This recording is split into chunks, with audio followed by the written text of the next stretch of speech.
Hi, Sandra Wilson here, clinical hypnotherapist who works with the hair pulling disorder, trichotillomania.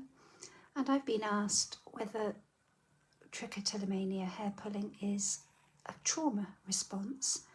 So we know that many people who pull often do get soothing feelings, grounding feelings.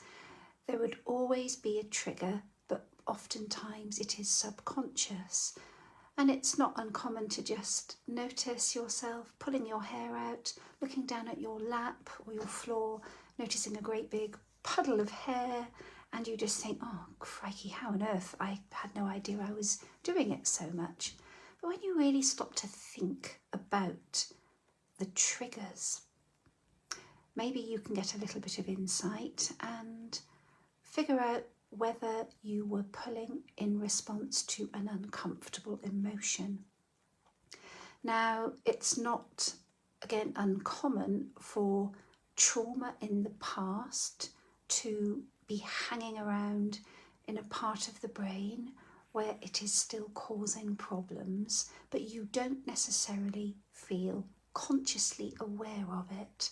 So that the action of pulling might have been something you developed when you were young, when you first started doing it, and your brain has somehow ingrained this pattern of behaviour because it believes it's helping you.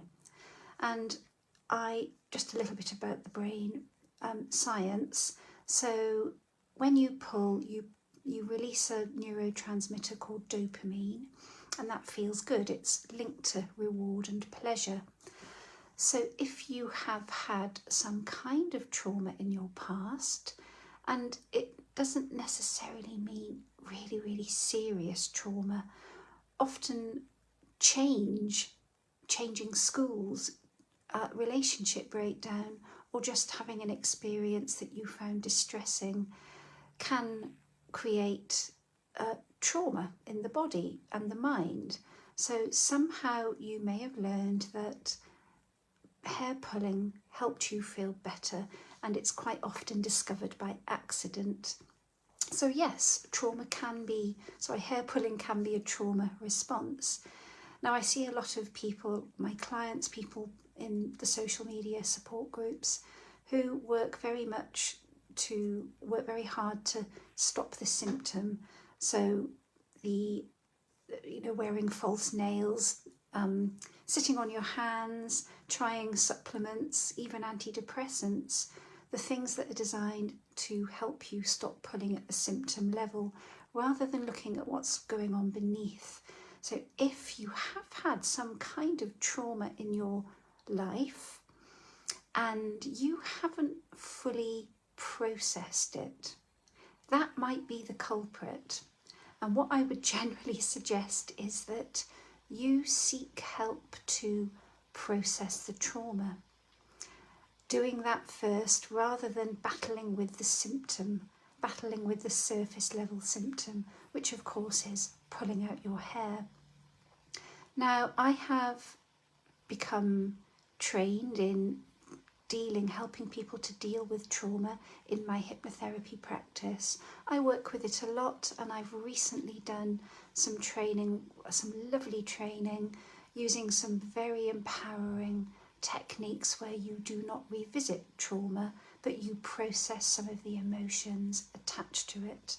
So if you happen to be watching this and you are interested in giving it a try, or having a chat with me about how I might be able to help you process old trauma, those unresolved emotions that might still be blocking you toward healing, just drop me a DM and we'll take it from there.